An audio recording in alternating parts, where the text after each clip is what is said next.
வணக்கம் ஃப்ரெண்ட்ஸ். நம்ம இந்த வீடியோவில் வந்து வுட் பாலிஷ் வந்து நல்ல ஒரு ஃபினிஷிங் வரத்துக்கு வந்து ஒரு ஐடியா நான் சொல்ல போகிறேன். உங்களுக்கு தெரியும், இருந்தாலும் நான் ஒரு வீடியோ பண்ணுறேன். வீடியோவை ஸ்கிப் பண்ணாமல் பாருங்கள். நம்ம வுட் பாலிஷ் பண்ணுறதுக்கு ஃபினிஷிங் வந்து நல்ல ஒரு ஃபினிஷிங் வரணும். அதுக்கு ஃபஸ்ட்டு செய்ய வேண்டியதுலாம் நம்ம டஸ்ட் இல்லாமல் அந்த இடத்துல வச்சு அடிக்கணும். அப்புறம் முக்கியமானது வந்து ஓஸ்லேருந்து தண்ணி வரும் டேங்க்லேருந்து, அதை க்ளீன் பண்ணணும். அதை தான் க்ளீன் பண்ணுறது தான் நம்ம பார்க்க போகிறோம். அதை க்ளீன் பண்ணிட்டீங்கன்னா நம்ம வந்து உங்களுக்கு வந்து ஒரு 50% வந்து ஃபினிஷிங் நல்லா வந்துடும். அந்த ஓஸ்லேருந்து தண்ணி வந்துடுச்சுன்னா நம்ம பாலிஷ் அடிக்கிறப்போ புள்ளியாக இருக்கும், டாட்டாக இருக்கும், சொறி பிடிச்ச மாதிரி இருக்கும். அது மாதிரி ப்ராப்ளம் இருக்கும். அது வராமல் இருக்கிறதுக்கு ஃபஸ்ட்டு நம்ம வுட் பாலிஷ்லாம் அப்ளை பண்ணுறதுக்கு முன்னாடியே டேங்க்லேருந்து இது மாதிரி வால்வு ஒன்று இருக்கும் கீழே. அந்த வால்வை தந்தீங்கன்னா அந்த டேங்க்கில் இருக்கிற தண்ணிலாம் வந்து மொத்தமாக வெளியே வரும்.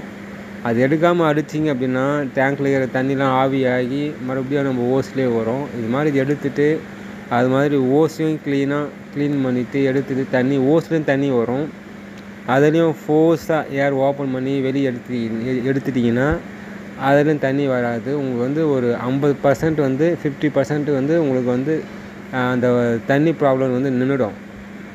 அதுக்கப்புறம் அந்த டஸ்ட்டு ப்ராப்ளம் தான். அதையும் டஸ்ட்டே இல்லாத இடத்துல வந்து அப்ளை பண்ணிங்கன்னா உங்களுக்கு வந்து பர்ஃபெக்டான ஒரு ஃபினிஷிங் இருக்கும். அதுக்கப்புறம் நம்ம பாலிஷ்லாம் அடிச்சுட்டு எடுத்து போயிட்டு ஒரு ரூமில் எடுத்துன்னு வைக்கணும். அதாவது காற்றுலாம் இல்லாத இடத்துல வைக்கணும். அடித்து அதே இடத்துல விடக்கூடாது. காற்றுலாம் இல்லாத இடத்துல வச்சிங்கன்னா உங்களுக்கு நல்ல ஒரு பர்ஃபெக்டான ஒரு ஃபினிஷிங் இருக்கும். முக்கியமாக இந்த தண்ணி எடுக்கிறது ஃபஸ்ட்டு வந்து ஃபாலோ பண்ணுங்கள். பாலிஷ் பண்ணுறப்போ சீலர் போடுறப்போ கூட பரவாயில்ல, நம்ம தேய்ச்சிடுவோம்.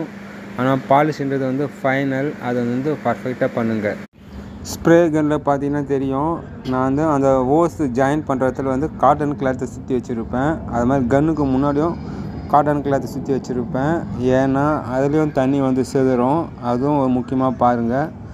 ஏர்லாம் எங்கெங்கே லீக் ஆகுது ஸ்ப்ரே பண்ணுறப்போ அங்கெல்லாம் காட்டன் கிளாத்து நீங்கள் சுற்றிட்டீங்க அப்படின்னா தண்ணி செதறாது. உங்களுக்கு நல்ல ஒரு ஃபினிஷிங் இருக்கும்.